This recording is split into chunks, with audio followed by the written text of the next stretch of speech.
The T-zone and activating your core for Pilates workouts.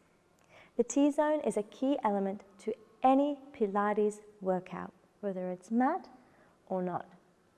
The T-zone represents our lower abdominal muscles as well as our pelvic floor. And it's really important to keep this area nice and tight to stabilize the hips and protect the lower back during your Pilates workouts. It also helps to help you isolate different muscles throughout the body. So how do we turn that T-zone on? We always start with a nice inhale, really filling that belly with air. And then we draw that pelvic floor up as if we're stopping ourselves from weeing. And the hip bones, we draw them across towards each other and in towards the spine, like we're putting together a really tight pair of jeans. So let's break it down that little bit more. We always start with the pelvic floor coming up.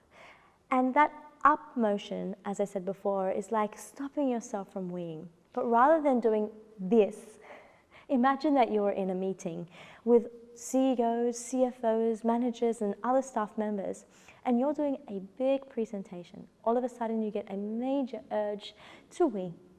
You really wouldn't want to do that because everybody would notice. You'd probably do the more internal thing of naturally bringing up that pelvic floor to stop yourself from weeing so you can continue with the presentation. Nobody knows what's going on. So it's that internal pull up that you want to take. For the hip bones across and in, I mentioned before, it's like a feeling of putting on a really tight pair of jeans.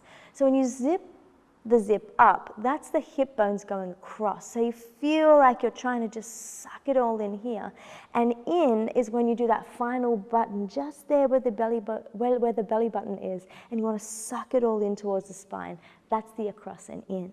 So your T-zone is up, across, and in. Give it a try. Place your two fingers just under your hip bones here at the front of your body. Take a nice inhale, feel the belly, bring the pelvic floor up, hip bones across and in, hold it there, and keep breathing naturally, inhaling and exhaling. You should feel that these little hip bones here, or the squishy bits just under the hip bones, are now a little bit stronger, if not much stronger. That's a good indication that your T-zone on. Now try to hold that T-zone, walk around, and you can also turn it on and check it while you're laying down, sitting down, and as I just did, standing. T-zone is really important for every single exercise in your Pilates workout. So I always advise that when you're inhaling in any activity, you check your T-zone. So just check that that pelvic floor is up and the hip bones are across and in. Besides the T-zone, we also need to make sure that that core is activated. And that's really important even through the exhale of the activities in a Pilates class. So if we're doing a side lying, for instance, or a quadruped, when you exhale, I always ask my students to make sure that the ribs are away from the hips, giving yourself that extension, but through the exhale, you draw the ribs down towards the hips, and you can see it's so internal. So I don't allow a flexion through the back unless it's an ab curl.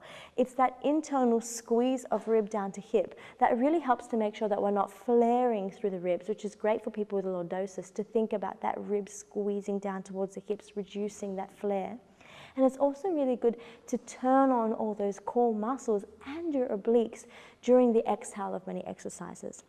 So take note of that extension of rib away from hip and then squeezing the rib down without that back flexion, really turning on those abdominal muscles for your exhale in a Pilates movement.